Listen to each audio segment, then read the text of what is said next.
القرار اللي خذيناه دوبا تعينت انا والفريق نتاعي او بتاع الايام السينمائيه،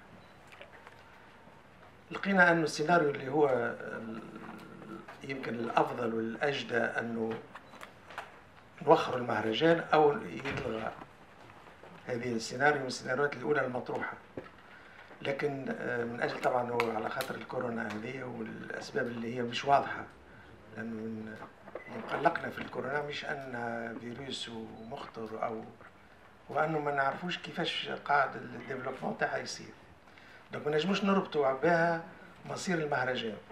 اولا نحب ناكد انه الدوره ستقام، معناها مهما كانت الظروف. احنا شفنا مهرجان البندقيه اللي وشفنا ايطاليا واللي فيها حالات كورونا تفوتنا بالالاف والالاف. سوريا عندهم اكثر يسون بليس فاكسيني، احنا ما عندناش نومبر دو فاكسان اللي يعطينا الرقم بالضبط صحيح، ولكن البندقيه سار وتعدى في ظروف استثنائيه كذلك، واحنا باتصال مع البندقيه في تقنيه معناها كومون كونسيفوار سو بروتوكول سانيتير اللي يتاقلم مع الواقع التونسي.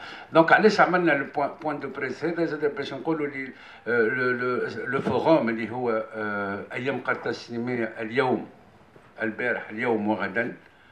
هذا مطلب غدا هو مطلب من مطالب السينمائيين منذ سنوات، وهيكله المهرجان هو مطلب المطالب. كل مره تقع التساؤل حول لماذا الوزير يعين مدير ايام قرطاج السينمائي. هذا سؤال من الاسئله المطروحه.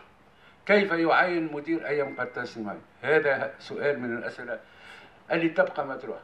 ما هي هيكله ايام قرطاج السينمائي؟ هل هي جمعيه؟ هل هي فونداسيون؟ هل هي قسم من اقسام وزاره الثقافه؟ هل هو اليوم قسم من اقسام المركز الوطني للسينما؟ علاش pourquoi les mêmes personnes qui reviennent الايام قرطاج السينمائي؟ شنو هو لو كوميتي بيرمانون اللي سمعنا به منذ 3 سنوات وقعت تفكروا احنا جاتنا نزعه نتاع استقلاليه المهرجان في 2015 2016، واللي الحمد لله معناها لا ابوتي ان كوميتي بيرمانون اللي بعد زاد 3 سنوات من الهيكل نلقاوه اون كوكي فيد. وهذا تو نلقاو معناها انه كانت اكثر منها ديكور، هذا اكثر منه هيئه تعمل بتواصل على دونك هذه الاسئله المطروحه خلتنا نخمم في عديد من الاسئله، وخاصه هيكله ايام قرطاج السينمائيه استقلاليته الماديه والمعنويه والقانونيه. معناها قانونيه وصلونا الى لو فورام. طبعا يحكيوا المختصين سي كمال بن وناس وسي المرزوقي اللي هما معناها قايمين على تنظيم هذا الفورام، هذه الندوه اللي لاول مره بدينا نخدموا عليها من شهر جوان. معناها ما قلناش باش نعملوا ندوه وفي نهار هاكا الناس تجي ويحكيوا من شهر ماي سامحني انه الندوه نهار 8 نوفمبر نعملوا ندوه والناس كل تروح. لا، حبينا نخدموا بطرق علميه بما انه محاطين بدكاتره ومختصين كذلك في السينما وفي التنظيم هذه الندوات. فابتدينا الندوه هذه بدينا نعمل عليها من شهر ماي. اللي نحب ناكد عليه انه كل السينمائيين شاركوا في هذه الندوه، كل حسب اختصاصه. هذا ممكن تدخل نتاعي باش ندخل في الحكايه هذه. انه الندوه على ليزارشيف ارتئينا ان نستدعيوا السينمائيين مديري ايام قرطاج السينمائيه السابقين، وكذلك السلطات المختصه او المراكز المختصه كما المكتبه الوطنيه، لي زارشيف ناسيونال، الجمعيات، الاف تي سي سي، الاف تي سي ا، لا تي بي سي سي. دونك خدمنا على الارشيف والجانب النقدي لايام قرطاج السينمائيه. البانيل الثاني كان يتمحور حول لو فولي ايكونوميك هنا وكارتاج بروفيسيونيل. هنا استدعينا لي برودكتور، حاولنا انه يكونوا لي برودكتور موجودين، وكذلك السينمائيين والجمعيات بصفه عامه. لو تروزيام بانيل اشتغلنا على ما يسمى لو دوفونيغ دي جي سي سي، اشعاع ايام قرطاج السينمائيه داخل الجمهوريه وخارج الجمهوريه. وكيف يمكن للمهرجان أن يتواصل وهنا يستدعينا كذلك مختصين بما فيهم السينمائيين والعديد من السينمائيين. حتى استدعينا حتى ما اليوم نعرفوا اللي في الميزون تونيزي في فرنسا فما قاعة جديدة ب 300 كرسي، قاعة مزيانة برشا في البافيون جديد نتاع الميزون تونيزي في باريس. حبينا ناخذ التجربة مثلا نتاع ما يمكن أن كيف يمكن لأيام قنطرة السينمائية أن تشع في هذا المركز بعد أيام قنطرة السينمائية. Donc un travail aussi donc un travail sur la mémoire, un travail sur donc خدمة على الذاكرة، خدمة على جانب le marché et l'économie d'un festival، وخدمة على إشعاع المهرجان. دونك تسلسل اللي وصلنا إلى ان كاتريام بانيل. الكاتريام بانيل اللي حابين يكونوا فيه هم المختصين بعد ما قاموا معناها مشكورين سي كمال بنوانيس والمرزوقي والفريق نتاعو ببلورة الدوكيمون اللي انتم عندكم.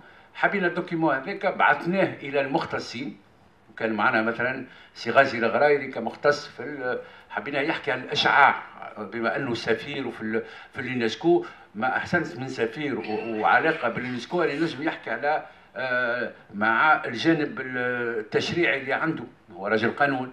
جبنا سي حكيم بن حموده كراجل اقتصاد ومثقف والدفتسيا سورتو معناها عنده علاقه ثلاثيه بالمشروع نتاع البانيل هذاك.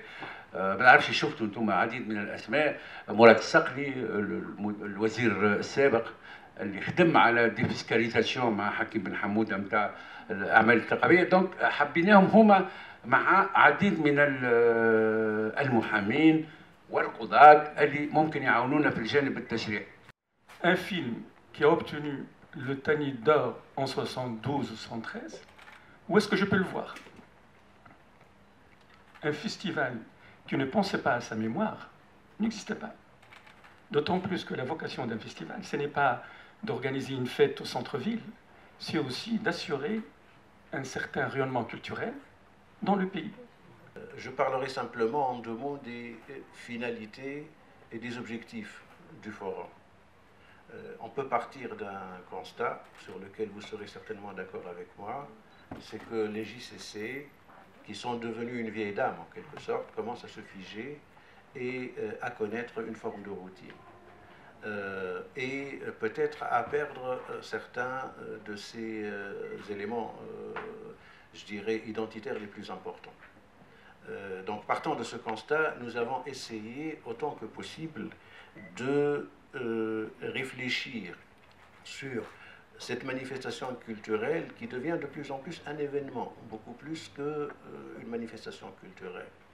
Et le travail de notre équipe a été essentiellement axé sur une forme d'évaluation qui se veut rationnelle de toute la manifestation depuis sa naissance jusqu'à maintenant, qui serait susceptible peut-être de lancer une réflexion future que nous avons entamée. Nous considérons que nous avons entamé cette réflexion sur le devenir des JCC, un devenir qui doit, à mon sens, répondre à un besoin chez le spectateur tunisien, le spectateur restant quand même la composante la plus importante du festival, mais également chez les professionnels. Donc pour ce faire, nous allons essayer de répondre à quelques questions que je résume rapidement. Donc il s'agit de 3 ou 4 questions. Première question, quelle est la nature du public du festival? Tout le monde parle du public, de son importance, mais personne ne saurait dire qui assiste aux projections du festival durant cette année, la durée de la tenue, si vous voulez, des JCC, donc une durée ponctuelle en quelque sorte, et puis qui disparaît dans la nature juste après. Ça, c'est la première grande question.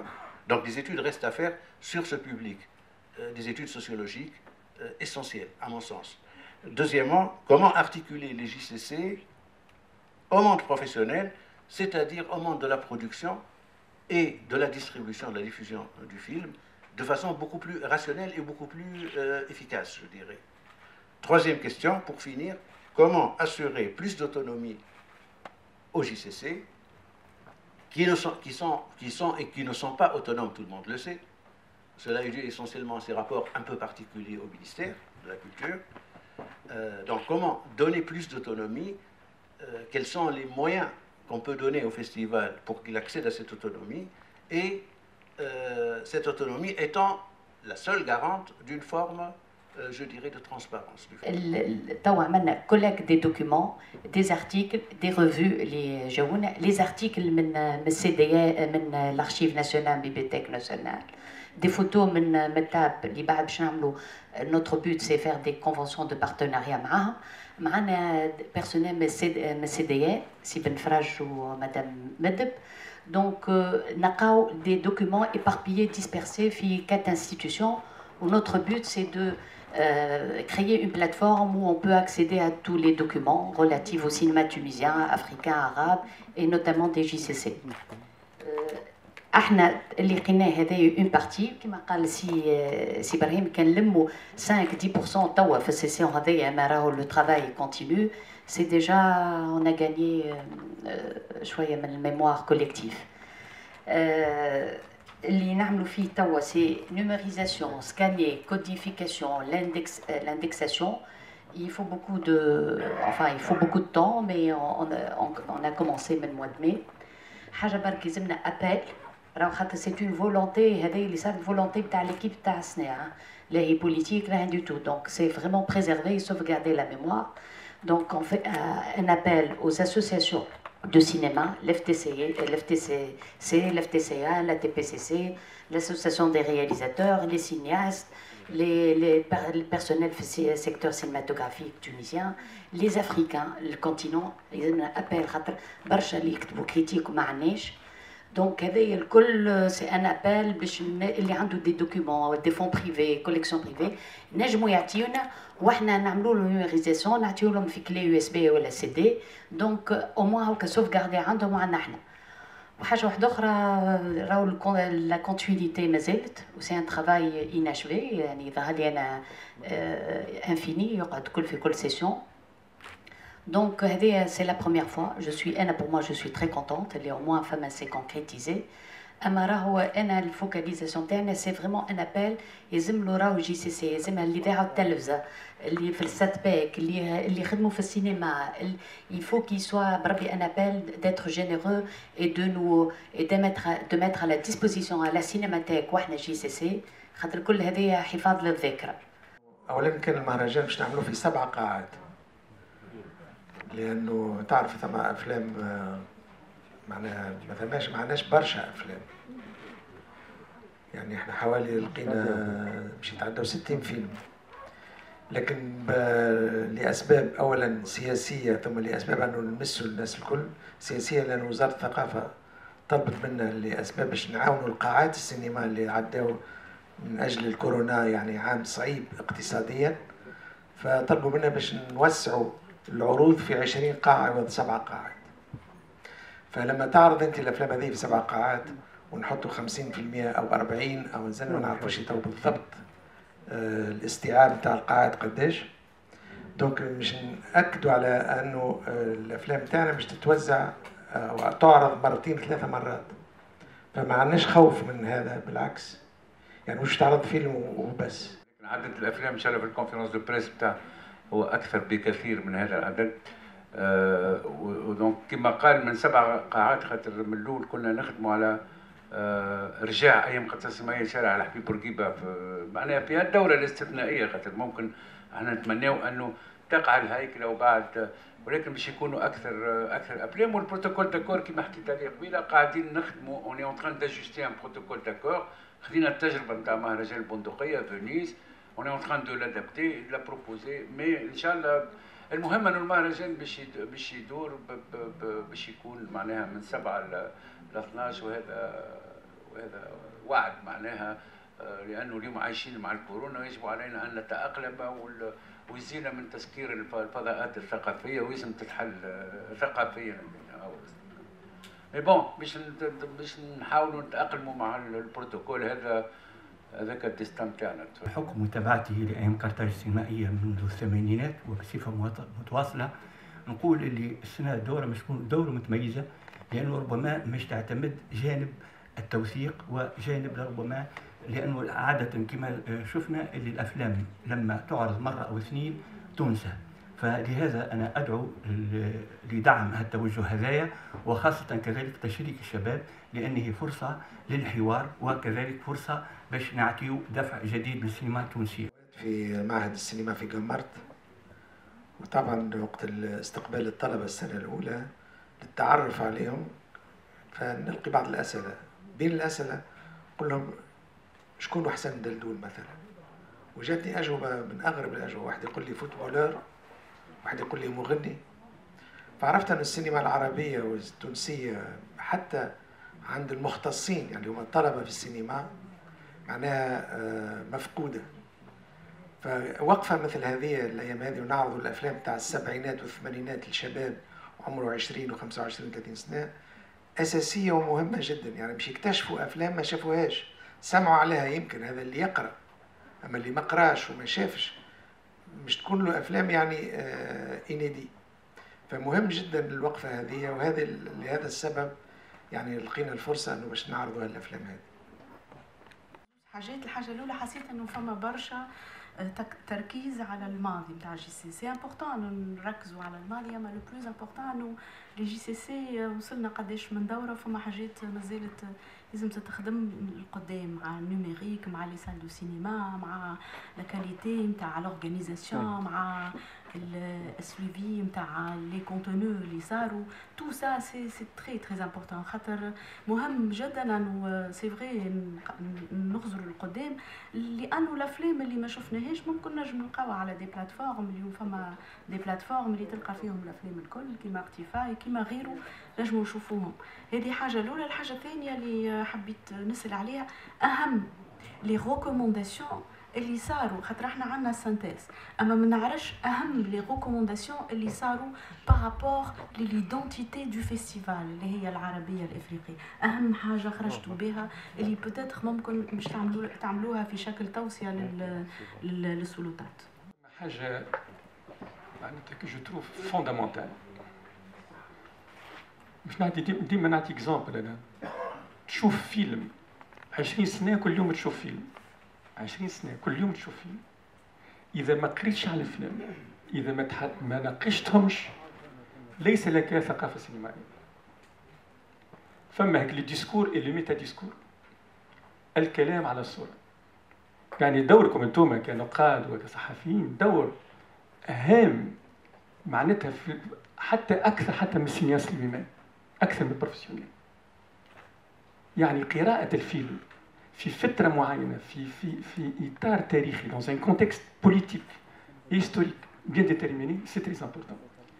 يعني وقت اللي احنا علاش نخدموا نجيبوا الافلام هذوما اللي ما شفناهمش، لكن نحيوا on va exhumer, faire une sorte d'archéologie de tout ce qui a été écrit sur ce film-là. هذاك علاش الماضي قال الاخر un pays qui n'a pas de passé n'a pas d'avenir. Notre avenir est dans notre passé. يعني يلزم نفهم شكون اني، كما في تونسي اذا كان ما يعرفش تاريخه، ما يعرفش كارتاج وما يعرفش توت لي زيبوك معناتها بار ليكيل لو بيي باسي، il ne peut pas se sentir tunisien، ما يحسش روحو تونسي، يخرج من البلاد. Donc l'identité c'est l'enracinement, et l'enracinement c'est une maîtrise, une connaissance parfaite de son milieu. هذه الخدمة اللي نخدموا عليها. يعني مش حنين إلى الماضي، c'est pas de la nostalgie pour le passé. Le passé n'existe pas dans nos mémoires. Nous sommes en train de le ressusciter. Et nous savons que la mémoire, c'est pas forcément retour au passé. C'est une reconstruction, une réécriture de ce passé-là. فهمتني؟ هذاك علاش الخدمة اللي نخدموا فيها، ما نخدموا فيهاش وحدنا رانا. خاطر جي سي سي ماهوش لا مش يكون سينماتيك، لا مش يكون ديستريبيوتور، لا باش يكون une bibliothèque، لحد شيء. Nous travaillons avec des partenaires. Mais les partenaires eux-mêmes ont découvert l'importance de GCC. ناس يخدموا في les archives وما يستدعوهمش للGCC. ما يستدعوهمش. يبدا يلوج يلقط في الدوكيمون بالطرف. Alors que معناتها notre identité, l'essence même de notre identité, c'est dans les archives. يعني أنا ماذا بيا الناس الكل تمشي تعمل ولا يعملوا زيارات، أنا ما كنتش نعرفها. Les archives nationales, c'est extraordinaire. Je l'ai découvert grâce justement à ce travail. C'est une institution très importante. Très importante. Donc, يعني رجوع للماضي ماهوش nostalgique. Voilà. Mais فما حاجة ثانية نحب نقولها. الانيشيتيف هذه élément de la société civile.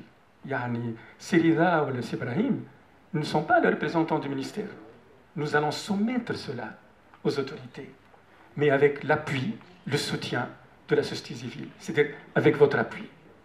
من دي جوريست من في الفولي التشريعي لايام قرطاج الاجتماعيه عديد من المقترحات اللي ولكن تصب في حاجه مهمه، وهذا مهم جدا، انه هذا المهرجان هو ملك الجميع، مهرجان ملك تونس، هو من الذاكره اللي من الذاكره نتاع تونس، من تاريخ تونس، وي سوغا با بغادي، سي با ان فيستيفال كيما تداول، il ne sera pas bradé للخواص، ولكن هيكلته ما نجموش نراو اليوم نقولوا شنو هما لي ريكومونداسيون باسكو يا توت ان ترافاي كي كونتينيو حتى لين نوصلوا للفوروم. الفوروم با ديفوالي سو دوكيمون، هذه الوثيقه التي سنقدمها بيان سور للصحافه. هذا مهم لانه حكى المجتمع المدني، والانيشيتيف هذه هي من المجتمع المدني، ولكن يستروف كذلك انه بعض الاطراف كما المركز الوطني للسينما والصوره الى اديغي الى ايبوزي سو بروجي، معناها ما بخلش دقيقه باش يقول انا باش نتبعكم يا مجتمع مدني وباش نحط لكم الامكانيات حتى يصير ليزارشيف ناسيونال، المكتبه الوطنيه، معناها كل هذه سي انستيتيوشن اللي نخافوا منهم بوبليك، بالعكس سي انستيتيوشن بوبليك ils ont répondu au désirata نتاع المجتمع المدني اللي هو هذه الهيئه المستقله لايام قرطاج الاجتماعيه اللي هي خرجت بالانيشيتيف، لكن لقينا الحمد لله كل الدعم من جميع الاطراف، وان شاء الله نلقاوه كذلك من التلفزه التونسيه حتى يتسنى لنا ان ناخذوا لي زارشيف نتاع ايام قرطاج الاجتماعيه ونحطوهم على ذمه الباحثين ولا دونك اجابه يا شاديه لا دوزيام بارتي، ce travail de recommandation il va y avoir encore une synthèse حابين نحطوكم في الحلقه هذه نتاع لانه اهم حاجه بالنسبه لنا احنا هو الفوروم السنة. اهم حاجه هو اللي باش نبنيو عليه مستقبل ايام قرطاج السينما غدا. دونك باش نخموا في لافونير في الباسي كما قال سي كمال، sans le passé on pourra pas construire l'avenir. انا حبيت نسال، يعني انا لاحظت ان الهيئه تركز على الفوروم، يعني شنو هي الفلسفه نتاع الفوروم، المحتوى نتاعو، الرؤيه الجديده في هذا الجانب. هذا سؤال اول. سؤال ثاني، هل يمكن عرض مجموعه من الافلام وفق تام معين، يعني باش على الاقل اهتمام الصحفيين او الحاضرين يكون موجه حسب اختيار؟ هل فكرتوا كهيئه انه يتم عرض مجموعه من الافلام حسب موضوع معين اجتماعي ثقافي سياسي، وبالتالي يقع نوع من التنويع وتجديد الرؤيه في الجانب هذايا؟ السؤال الثالث، هل يمكن يعني يتم عرض الفيلم، يمكن عقد يعني جلسة نقدية في إطار مع ليزاكتير أو المخرج متاع الفيلم، ويتم توثيق هذا اللقاء ليتم عرضه في الجانب آخر حاجة، أنا نضم صوتي للأخت مدام بورقيبة. احنا كمركز تونس الإعلامي السياحي نمدوا ايدينا باش نتعاونوا في قضية التوثيق، ونرى أنه أيام قرطاج السينمائية تظاهرة عريقة عفوا، يعني كان من المبكر جدا أنه فكروا في توثيق بتجميع كل الجهود، توحيد كل الجهود، ماهيش مركزة على هيئة أو مركزة على وزارة الثقافة. قال سيدي راهو ديبي فماش مسابقة، دونك فما اون لين ايديتوريال جديدة تتمحور حول هذا السيتاكس سنترال اللي هو لا ريفليكسيون. هذه دورة تفكير، دورة نقدية، دورة ولكن بعروض افلام، وفما حتى افلام تتفاجئوا ان شاء الله في ولا وقت اللي نقدموا المهرجان نفاقون لا فيناليزي، فما افلام جديده، فما معناها عديد من الامور اللي تهم الفرجه. ولكن لما نقول الفوروم وهذا لوبجي نتاع الكونفيرونس دو بريس نتاعنا نتاع حبينا انه للصحافه نعطيو l'état d'avancement de ce travail gigantesque, c'est-à-dire عملوه سي كمال وسي المرزوقي وبقية الفريق حول هذه autour de cette réflexion اللي بدات كما قلنا منذ بداية تنصيب معناها الهيئة المديرة لأيام قرطاج السينمائية وقاعدة تتواصل. دونك علاش قاعدين مش حكاية سسبانس. نهار 8 نوفمبر تكون فهمتني لا ريفيلاسيون دو سو ترافاي دو ريفليكسيون اللي il mérite d'être fait. السؤال نتاعي هو طيلة السنوات الأخيرة الحقيقة سمعنا ياسر على اللي حكيتوا عليه ان فات انه ما عادش نجموا اليوم نقبلوا انه جي سي سي تكون تظاهرة مؤقتة في زمن معين.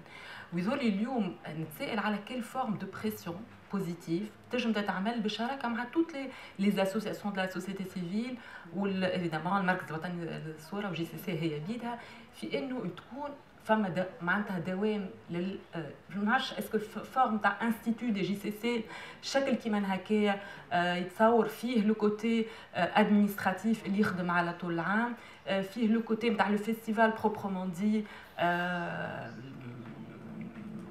الفتره نتاعو اللي يسبقوا ما نعرفش انا 6 اشهر ولا قداش نتاع تنظيم اتسيتيرا، والكوتي ايفيدامون يظل ارشيفاج وتوثيق اللي هو هام ياسر. فانا نتسائل على comment passer à un stade autre et vraiment est-ce qu'il faut penser à un statut de l'institut des JCC اللي يكون انستيتو متواجد على دوام ويظل il faut passer à cette phase là على خاطر الى متى معناتها لا وجود لايام قرطاج السينمائيه قانونيه.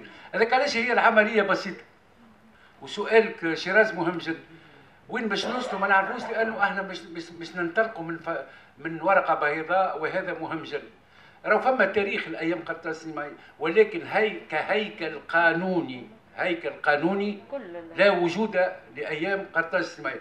كانت اداره في وزاره الثقافه اصبحت اليوم في المركز الوطني للسينما اللي هو عنده صلاحيه تنظيم ايام قرطاج السينمائيه.